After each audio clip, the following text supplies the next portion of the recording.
संजय कहते हैं, राजन, दुर्योधन ने कर्ण से जब कहा, कर्ण देखो, पांचालों ने मेरी इस विशाल सेना को अत्यंत पीड़ित कर दिया है। शत्रुदमन महाबाहु वीर, तुम्हारे रहते हुए भय के कारण मेरी सेना भाग रही है। यह जानकर समय जो कर्तव्य प्राप्त हो उसे करो। महावीर राधापुत्र कर्ण ने दुर्योधन की इस बात को सुनकर मद्रराज शल्य से हंसते हुए इस प्रकार कहा, नरेश्वर, आज तुम मेरी दोनों भुजाओं और अस्त्रों का बल देखो। मैं रणभूमि में पांडवों सहित समस्त पांचालों का वध कर देता हूँ, इसमें संशय नहीं है। पुरुष सिंह, आप कल्याण चिंतन पूर्वक ही इस घोड़ों को आगे बढ़ाइए। महाराज, ऐसा कहकर प्रतापी वीर सूत पुत्र कर्ण ने अपने विजय नामक श्रेष्ठ एवं पुरातन धनुष को लेकर उस पर प्रत्यंचा चढ़ाई। फिर उसे बारंबार हाथ में लेकर सत्य की शपथ दिलाते हुए समस्त योद्धाओं को रोका।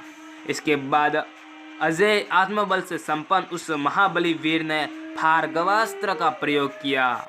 राजन, फिर तो उस महासमर में सहस्त्रों, लाखों, करोड़ों और अरबों तीखे बाण उस अस्त्र से प्रकट होने लगे। कंक और मोरपंख वाले उन प्रज्वलित एवं भयंकर बाणों द्वारा पांडव सेना आच्छादित हो गई। कुछ भी सूझ नहीं पड़ता था। प्रजानाथ प्रबल भार्गवास्त्र से सम्रांगण में पीड़ित होने वाले पांचालों का महान हाहाकार शब्द और गूंजने लगा।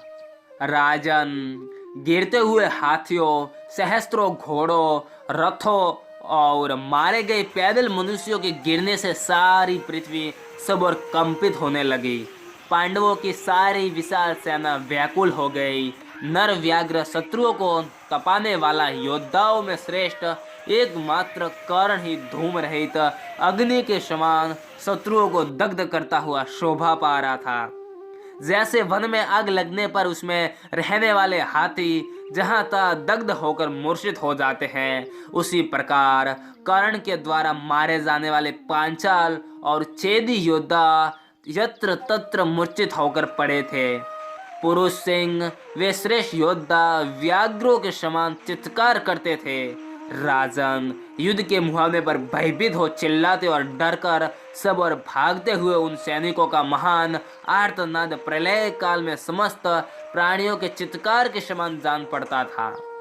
आर्य, सूत पुत्र के द्वारा मारे जाते हुए उन योद्धाओं को देखकर समस्त प्राणी, पशु पक्षी भी भय से थर्रा उठे। सूत पुत्र द्वारा सम्रांगण में मारे जाते हुए श्रींजय बारंबार अर्जुन और श्री कृष्ण को पुकारते थे। ठीक उसी तरह जैसे प्रेतराज के नगर में क्लेश से अचेत हुए प्राणी प्रेतराज को ही पुकारते हैं।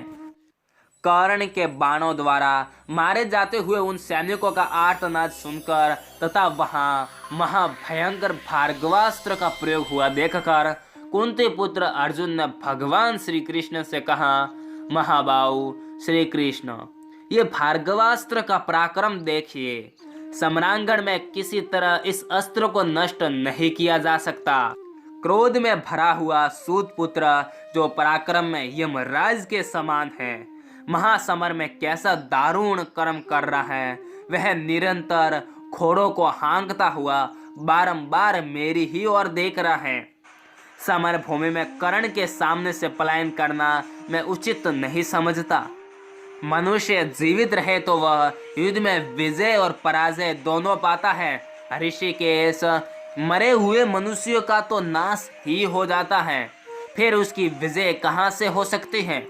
अर्जुन के ऐसा कहने पर श्री कृष्ण ने बुद्धिमानों में श्रेष्ठ शत्रुदमन अर्जुन से यह समयोचित बात कही।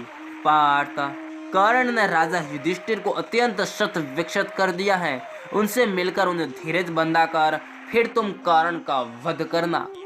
प्रजानाथ, ऐसा कहकर वे पुनः युधिष्ठिर से मिलने की इच्छा से तथा कर्ण को युद्ध में अधिक थकावट प्राप्त कराने के लिए वहां से चल दिए। तत्पश्चात अर्जुन श्री कृष्ण की आज्ञा से बाण पीड़ित राजा युधिष्ठिर को देखने के लिए रथ के द्वारा युद्ध स्थल से शीघ्रता पूर्वक गए।